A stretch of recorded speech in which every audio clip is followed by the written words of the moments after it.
What we're going to talk about first is the pressure on Ohio State and Michigan fans slash players, probably focus more on fans right now. So I just want you guys to kind of talk about what is the pressure that the fans and maybe some of the players are feeling right now in this whole situation. Derek, why don't you go first? Yeah, so for Michigan, it's been really the 2000s and the 2010s were pretty much dominated by Ohio State. And so when it comes to the players and the fans, this is the first group of Michigan players that have flipped the script on that. So J.J. McCarthy has not lost to Ohio State. Donovan Edwards has not lost to Ohio State. The culture that the players brought to this program has been a culture that really brought a high level of toughness into the game, a smash mouth style of football to the game that it's really fun to watch. And it might be boring to some people. Some people might have thought that Michigan beating Penn State by running the ball every single play in the second half was boring, but that's kind of a toughness identity. So when it comes to the players, this is what they train all year for. This is the game on the schedule. You had a bunch of players come back last year that could have been drafted, that could be in the NFL. Blake Corum said it after the game the other day, or last week after Penn State. He didn't come back for the stats. He didn't come back for the touchdowns. He came back for the team.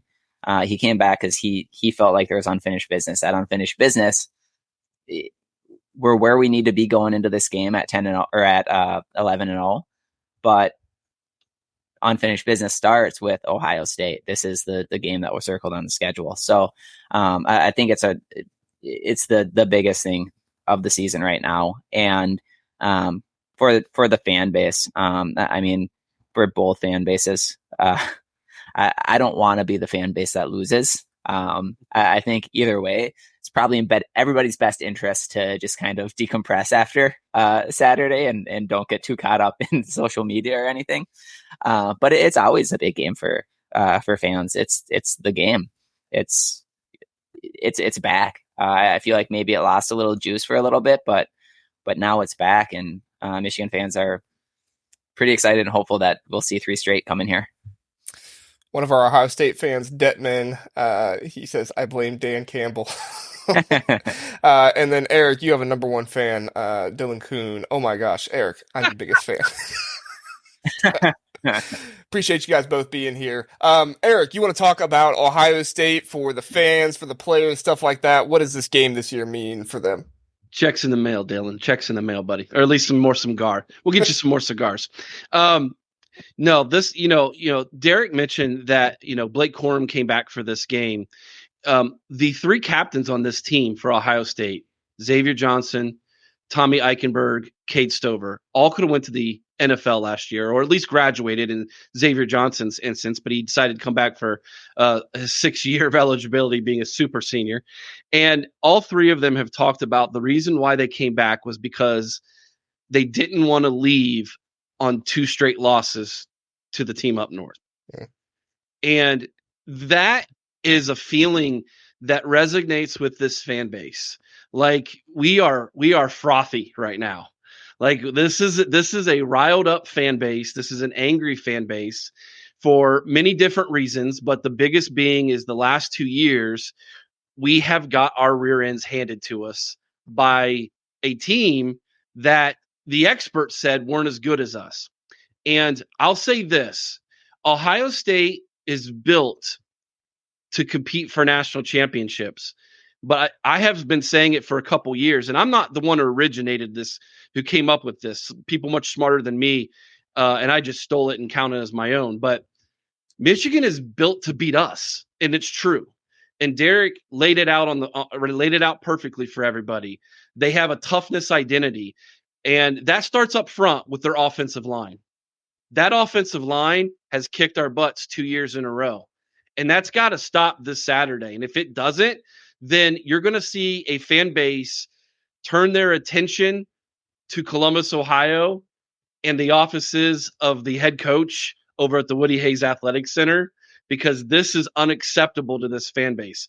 Ryan Day said it himself when he was named as head coach when he replaced Urban Meyer. My first job as head coach of Ohio State is to beat the team up north. My second job is to beat every team after that. That was the standard he agreed to. And it's the standard the last couple of years he's not lived up to. And that has to end this Saturday. And so there is a lot of built-up rage that could turn into a tremendous amount of joy and excitement and you name it if Ohio State can pull out the victory this Saturday. It's going to be a great game. So obviously a big topic of conversation is, the huge scandal that is going on with everything else. And I don't know if we want to get into, did it happen and is the NCAA being fair? I think there's a lot of good points being made on both sides. I think that, there's also delusion on both sides, to be fair. But I do think that, from an outsider looking in, and Derek, you can kind of speak to this. From an outsider looking in, I feel like guys like Blake Corum, especially JJ McCarthy after his past 2 games, are really trying to make this name for themselves to say, listen, it was nothing to do with the sign stealing. We are this good. We are this tough. Like this, yes, Penn State was a prove it game, but it almost feels like, this is the game. This is the game that's like, okay, if Michigan wins this game, it's like, all right, obviously the NCAA won't forget about it, but fans are going to be like, they won. Everything's the same. They still beat Ohio State. They beat them the past 2 years. Like, it really was Jim Harbaugh restructuring the coaching staff, that kind of stuff. Do you think that that's there in the minds of the players and also maybe a little bit in the fans, Derek? A little bit. So when it comes to the players, I think that it's the culture that this team has really built up the last couple of years. So I think the COVID year was a get in or get out of this program because we're gonna outwork everybody and we're gonna be more physical than everybody. And if you're not okay with that, then hit the transfer portal and go someplace else. They had some talented players that hit the transfer portal after that year, and the culture that the team took on then was really, that's when Michigan versus everybody really originated as the culture of the team, in that it didn't matter, because if you go back to 2020, a lot of Michigan fans will say that season didn't count, right? But it did count, and it just was a bad year, and it was a year where it was really, really tough to move forward. It was really, really tough for a program that had high expectations to come in and lose to the teams that they were losing to the way they did. That was before Rutgers started to develop a strong identity, and Michigan almost lost to Rutgers that year. That was the low of the program. And then Michigan versus everybody was the identity that they brought on. So at that point in time, the entire Michigan fan base was ready to fire Jim Harbaugh. That was what everybody wanted to do. The players, there was nothing positive coming out about the players in the program at that point in time. So in 2020 is when the culture that they now really embody started to develop. And I think that there's no way that for a bunch of 18 to 23-year-old kids, grown men, there's no way that this doesn't distract them at some capacity, right? Last week, a handful of players were getting grilled by the NCAA, which resulted in somebody saying something that led to one of the coaches being fired. Like, there's no way that from Burgergate before the season started to Signgate and all of the stuff that's going on, that it doesn't create some sort of a distraction for the players. That's a lot to put on an 18 to 23-year-old. But I think that they absolutely feel like they have everything to prove going into this game now. They know that no matter what they do, people are going to put asterisks on whatever they did, no matter what. So if they win, they're cheaters. If they lose, they couldn't win because they're cheaters. So you know what? You just threw a chip on a shoulder of somebody that maybe didn't need another chip on their shoulder. And I think that that's what the team's going to come out. And if nothing else, you're going to see them put everything on the line. Like, think back to after the Penn State game, Blake Corum, split forehead and blood running down his face. That embodies what the Michigan football program is right now. Yeah, Detman says can bring them together, and I agree. I feel like, there's a lot of talk about how this can be distracting to the team, but it also can bring them together if, coached and brought up the right way and the leadership is there in the right way. Eric, do you have a comment on that or thoughts about the Ohio State players regarding, the cheating scandal stuff, things like that? Players aren't going to say anything in Columbus.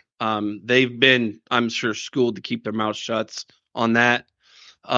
There's no need to put any more bulletin board material up. By the way, I don't think this game needs any more chips. I mean, if you're looking for motivation beyond the fact that you're playing your hated rival, then you're kind of a pussy. I mean, really, this is the game, Derek. Like, I mean, 360 days out of the year, we're probably best friends. But for 5, this week going into this game, I want to punch your face. I mean, it's just how it goes. Like, you know what I mean? Like, you don't need that. And so if you think that that's going to be extra motivation for them, I disagree completely. The motivation will come when you get punched in the face on the field. And if you're an athlete, if you're a champion, then you respond to that in a positive way by defeating your opponent on the field. And you guys have done that 2 years in a row. Okay. And as far as the whole narrative of the cheating scandal, that's not going to change one way or the other. But I'll say this, there is more pressure on that team up north to win, because if they don't, that gets ratcheted up from what happened the last 2 years by more so everybody else, not just Ohio State fans. So, it'll never be put to rest. You're right. But if you lose, you better believe that a lot of people are going to go, and that's why you won. You know what I mean? So whether that is or it isn't, to me, I kind of like say it like this. I've been kind of quiet on it. I, hate the player, not the game. I kind of say, hey, if they did it and got away with it for 2 years, you be better. You know what I mean? You got to be better. So apparently this year we figured out how to be better. So we'll see.